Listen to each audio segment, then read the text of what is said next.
warahmatullahi wabarakatuh. Bertemu kembali dengan saya Nikita Lendra Senja, CGP Angkatan 11 SD Negeri Margapala, Kabupaten Sumedang.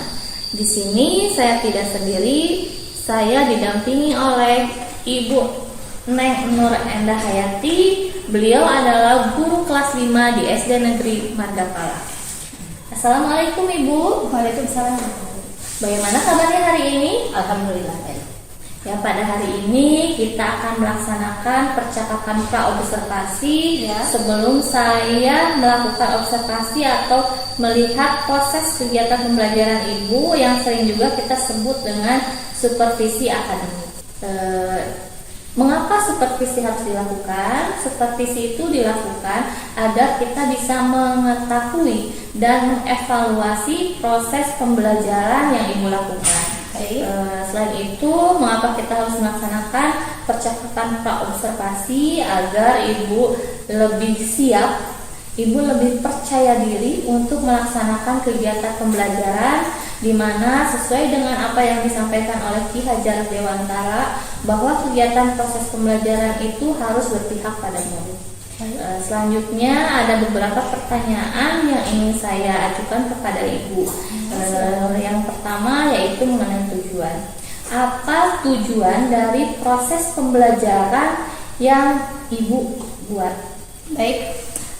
Tujuan dari pembelajaran yang saya buat sesuai dengan RPP yang telah ada, bahwa yang pertama itu melalui kegiatan membaca konsep teks prosedur, peserta didik dapat memahami definisi, tujuan, ciri-ciri, struktur, dan penggunaan teks prosedur. Yang kedua, peserta didik mengerjakan latihan mengurutkan gambar pada teks prosedur dengan urutan yang benar. Seperti itu Ibu ya. Nah, selanjutnya bagaimana dengan area pengembangan yang ingin Ibu capai atau ingin Ibu lakukan observasi? Ya, area pengembangan yang ingin saya capai adalah saya ingin mengembangkan kemampuan pembelajaran berdiferensiasi, KSE, dan budaya positif. Seperti itu Ibu ya. Saya juga ingin mendengar rancangan pembelajaran yang Ibu buat itu, mungkin dari model pembelajarannya seperti apa, metode yang akan Ibu gunakan itu seperti apa. Ya, baik. Dalam pembelajaran yang akan saya lakukan tentang teks prosedur ini, saya menggunakan metode pembelajaran tatap muka tentunya dengan model pembelajaran berbasis masalah. Jadi Ibu akan menggunakan pembelajaran berbasis masalah. Ya. Nah, selain itu saya juga ingin mengetahui media apa yang akan Ibu gunakan dalam proses kegiatan pembelajaran. Baik, media yang akan digunakan dalam pembelajaran tersebut adalah media gambar tentunya. Yang kedua, video yang akan ditampilkan di depan kelas. Yang ketiganya teks, lalu ada lembar kerja kelompok, dan tentunya lembar kerja siswa. Baik, dan di sini kapan Ibu akan melaksanakan kegiatan pembelajaran, serta pada hari apa, serta pada jam berapa? Baik, pembelajaran ini adalah akan dilakukan pembelajaran bahasa Indonesia dilakukan pada hari Sabtu pukul 07.00 sampai pukul 8.10. Nah, seperti itu ya Bu. Nanti saya pada hari Sabtu saya akan melakukan observasi kelas Ibu. Saya akan menuju kelas Ibu untuk mengobservasi proses pembelajaran yang akan Ibu lakukan. Nah, setelah kita melakukan observasi, saya melakukan observasi melihat proses pembelajaran Ibu. Nanti kita juga akan melanjutkan dengan percakapan pasca observasi ya Bu ya. Nanti juga percakapan pasca observasi ini akan didampingi oleh Ibu pengajar praktik. Sebelum kita akhiri, apa sih yang Ibu peroleh dari percakapan kita hari ini? Ya, baik. Dari hasil diskusi kita kali ini, saya merasa lebih percaya diri tentunya, lebih siap untuk melakukan pembelajaran karena pembelajaran itu sudah direncanakan dengan sebaik-baiknya. Terima kasih Ibu atas waktunya Sama-sama. dan sudah bersedia berbincang-bincang dengan saya. Sampai ketemu lagi di kegiatan observasi dan juga kegiatan percakapan pasca observasi. Terima kasih Ibu. Sama-sama Ibu. Demikian percakapan kita hari ini. Sampai bertemu di kegiatan observasi dan kegiatan pasca observasi. Wassalamualaikum warahmatullahi wabarakatuh.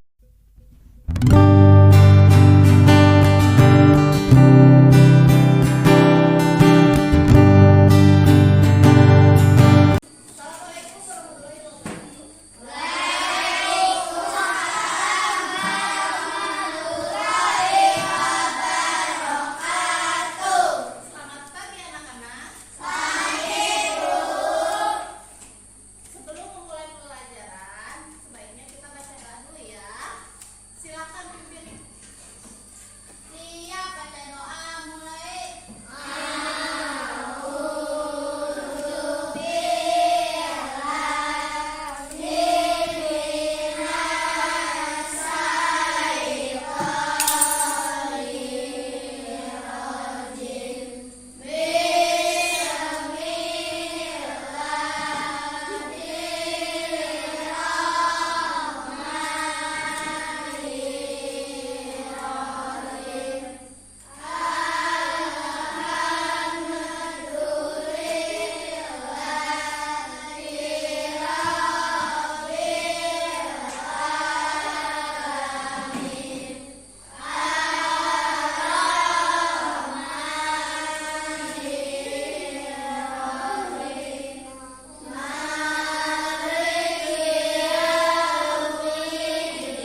Teks prosedur. Halo, kembali lagi di channel Cook Time. Kali ini kita akan memasak tteokbokki simple. Siapa sih yang tidak mengenal tteokbokki? Cemilan khas dari Korea Selatan ini sudah booming sekali di tanah air. Yuk, langsung saja kita masak. Pertama, buka kemasannya. Rebus tteokbokki selama kurang lebih 6 menit. Setelah tteokbokki lunak, masukkan semua bumbu instan ke dalam wajan. Tteokbokki pun siap disantap. Halo teman-teman kece, akhir-akhir ini aku senang sekali menonton video tutorial masak. Jika diubah dalam bentuk tulisan, cara membuat atau memasak tteokbokki ini termasuk jenis teks prosedur loh. Apa itu teks prosedur? Teks prosedur adalah tulisan yang memuat petunjuk secara urut dalam melakukan aktivitas atau tindakan. Kapan kita perlu membuat teks prosedur? Teks prosedur dibuat ketika Barusan kalian sudah melihat sebuah video. Di sana ada keterangannya ya. Apa itu teks prosedur? Semuanya sudah dijelaskan. Sudah sedikit paham? Kurang. Tadi yang sesuai dengan video, teks prosedur itu apa? Cara pembuatan makanan. Ada yang ingat kan cara pembuatan makanan?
belakangnya ada langkah-langkah pembuatannya loh.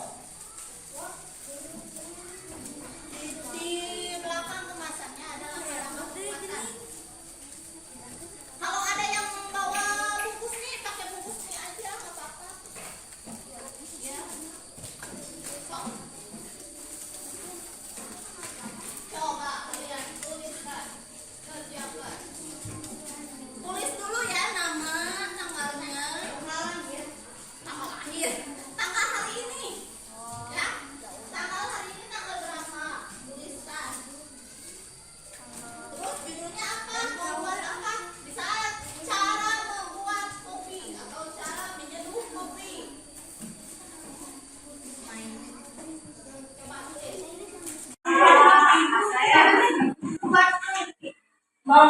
Cara membuat kopi atau cara membuat mie instan. Gambar produk alat dan bahan alat kopi. Sudah anak-anak? Sudah. Coba siapa yang mau mencoba? Alat dan bahan cangkir, cangkir. 2 set kopi. 3 air.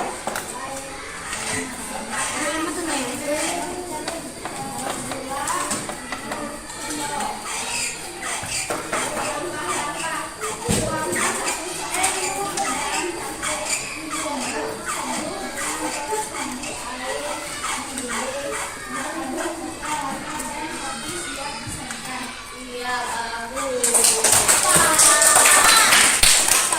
Sekarang sudah bisa ya buat teks prosedur sendiri?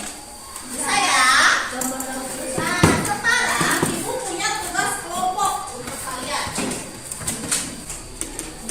Di sini ada prosedur mencuci tangan. Jelaskan sesuai urutan gambarnya. Dari gambar pertama itu sedang apa? Ya, dijelaskan ya. Per kelompok, nanti perwakilan kelompoknya maju ke depan.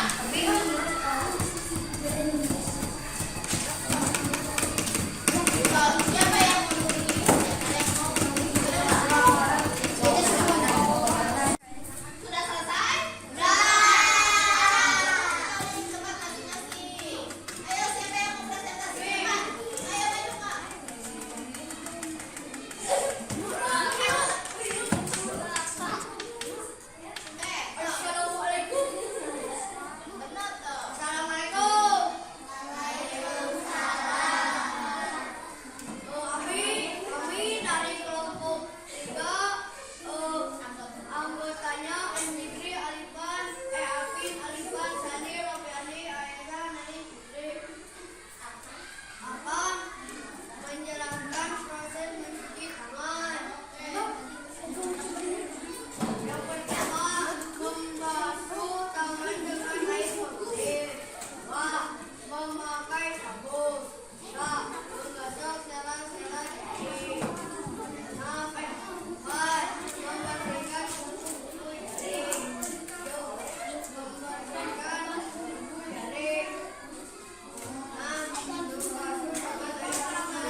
ketemu lagi di pertemuan selanjutnya. Jangan lupa tugasnya. Sekian pelajaran hari ini. Wabillahi taufiq wal hidayah. Wassalamualaikum warahmatullahi wabarakatuh.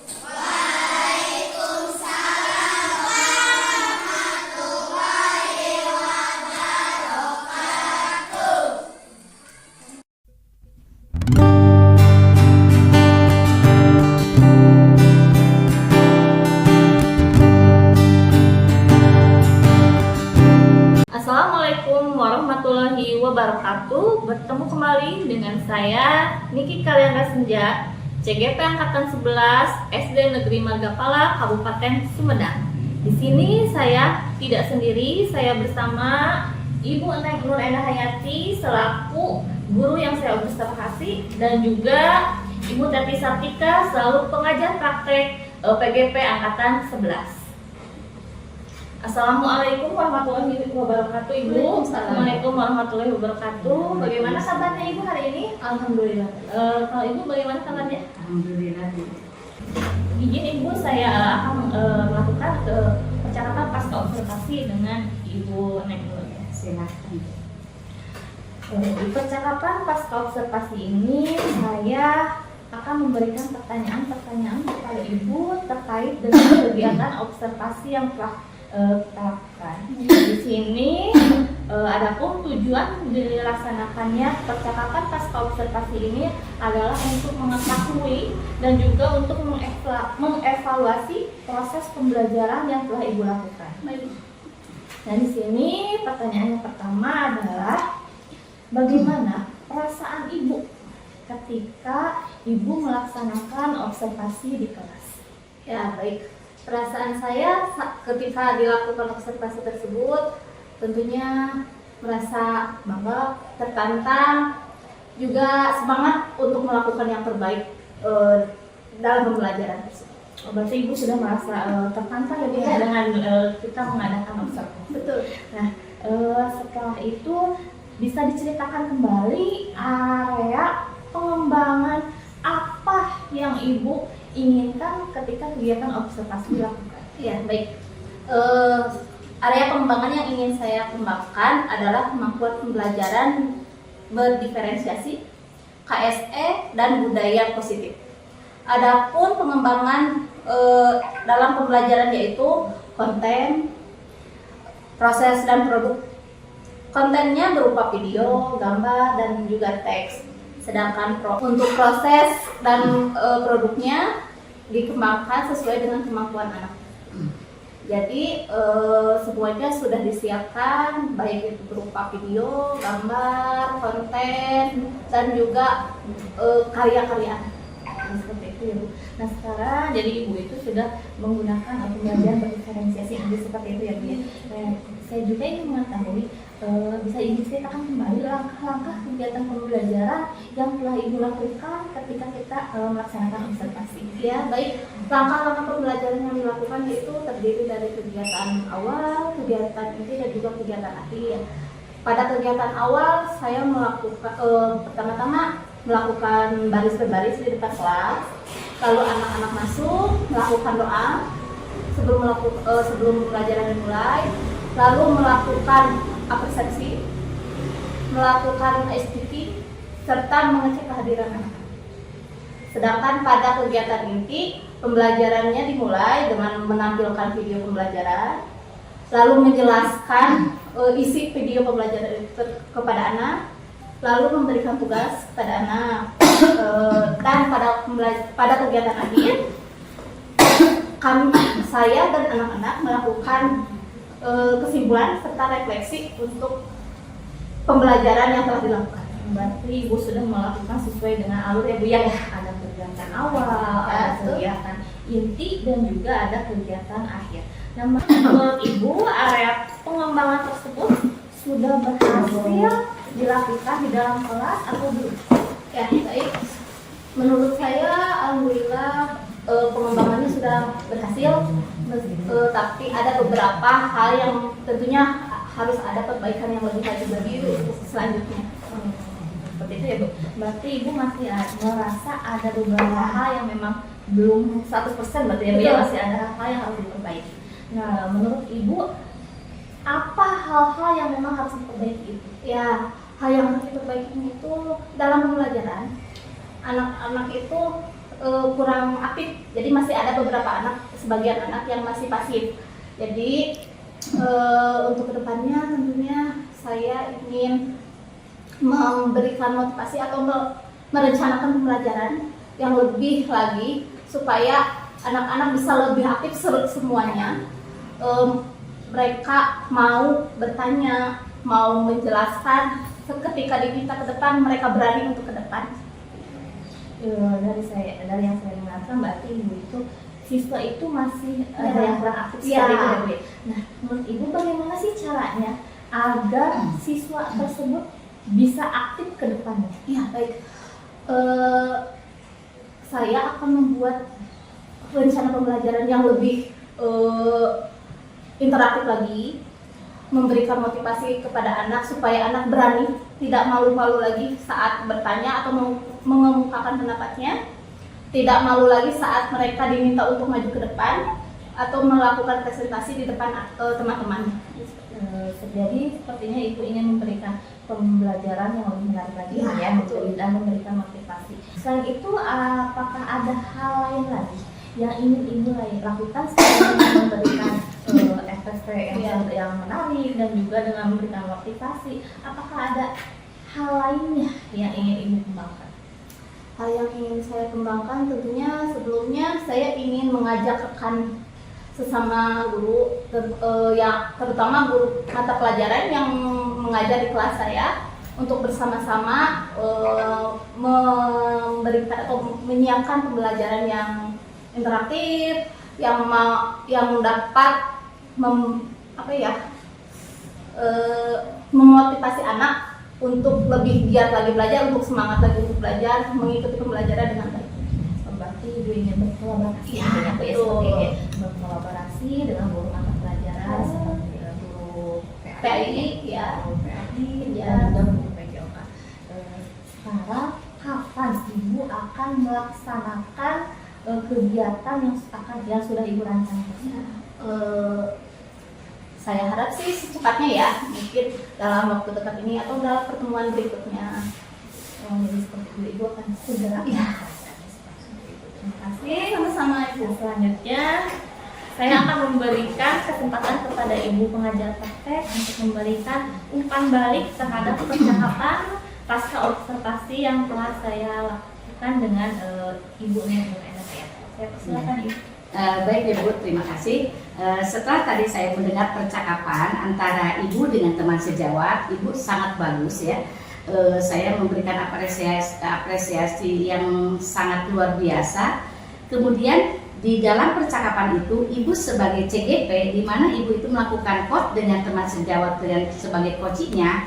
Nah, itu terlihat sangat antusias ya, karena ketika Ibu menanyakan sesuatu hal, coach itu teman sejawat Ibu menjawabnya dengan penuh semangat ya, karena memang terlihat sekali. Sehingga kalau melihat seperti hal seperti itu, kemungkinan apa yang ketika Ibu lakukan waktu observasi, teman sejawat Ibu sebagai coach itu merealisasikan pembelajaran di mana yang melakukan diferensiasi, KSE dan budaya positifnya itu betul-betul sudah menerapkan, karena terlihat ketika pembicaraan antara Ibu dengan teman sejawat. Saya ucapkan terima kasih, semoga ketika Ibu melakukan coaching selanjutnya Ibu bisa lebih meningkatkan kembali, apalagi ketika melakukan coachingnya itu tidak ditemukan, saya tidak melihat ada kata-kata yang semestinya tidak diucapkan ya. Karena kalau memang misalnya ketika melakukan coaching ada kata yang semestinya tidak diucapkan, nanti dampaknya itu akan menutup percakapan, mungkin seperti itu ya Bu ya. Kemudian terlihat dari sikap Ibu, kemudian rekan sejawat juga terasa tenang ya, sehingga percakapan bisa mengalir dengan sendirinya betul, kemudian teralur dengan bagus itu dari awal sampai akhir. Saya ucapkan terima kasih, silakan dilanjutkan Bu. Terima kasih Ibu atas umpan baliknya dan tanggapannya. Baik, akhirnya rangkaian kegiatan supervisi akademik dari mulai pra-observasi, observasi, dan pasca observasi telah dilaksanakan. Saya ucapkan terima kasih banyak sebanyak-banyaknya kepada Ibu Teti Sakita selaku pengajar praktik dan juga kepada Ibu Neng Nur Endah Hayati selaku orang yang saya observasi. Demikian kegiatan hari ini. Wassalamualaikum warahmatullahi wabarakatuh. Waalaikumsalam.